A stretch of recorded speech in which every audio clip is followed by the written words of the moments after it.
Oh, you're kidding. I want to share a story with you about the time that I met Robert Redford. It's got two layers. It's the story of me serving at the LBJ Library and meeting Robert. And one of my co-workers during that night was telling a story about when she was serving at the governor's mansion. It's half speaking, half singing, and 100% true. We black and whites are on a break from catering a function at the honoring of the legacy of all the president's men at the LBJ Library. And in the kitchen, a tight-knit group are milling by the fridges, listening to Catherine tell about the time she served at the governor's mansion. So I stop and listen, knowing that I've got the title of my next song. So I grab a napkin and a pen, and I start gathering tidbits of information. She was saying things like ice cream and beer and all those dignitaries. Man, I must have been the only Democrat. His hair was slicked back smooth, like she hated me, I could see that. And I was cutting lemons, and I cut my finger, and I was bleeding. He was such a Boy Scout, and I fainted. And I came to in Rick Perry's arms, ice pack with my head. Can you imagine?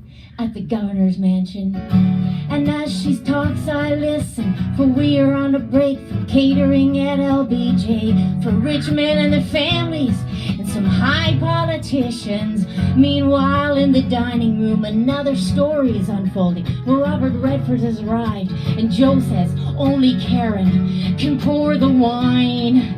And her words stew in my mind as I write on a napkin.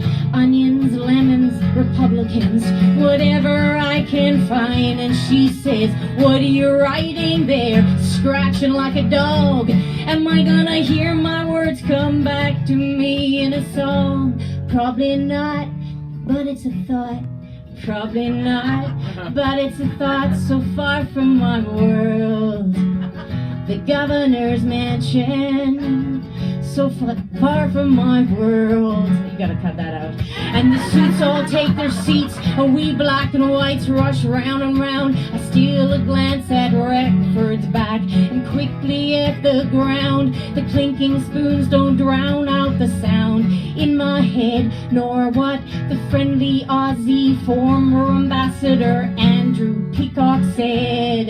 And Joe says to me, get this, he says, you're pouring the water wrong. What? I turn around, roll my eyes. My God, he ain't ending up in no song. And at the end of it all, Robert's glasses are on the table alone.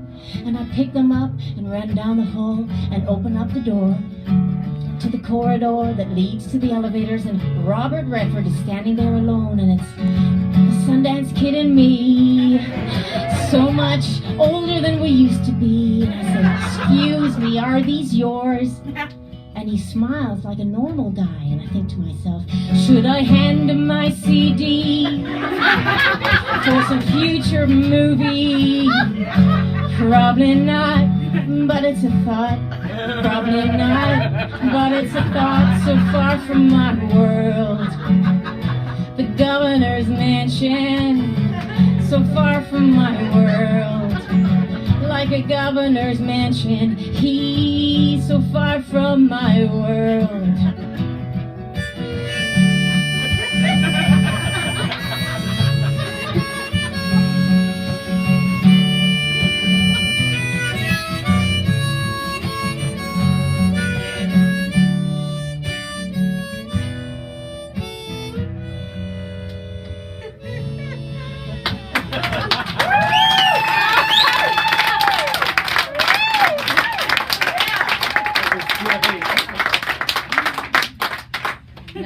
Now, don't put that on YouTube. And certainly if you do, cut that little kind of the sort of thing.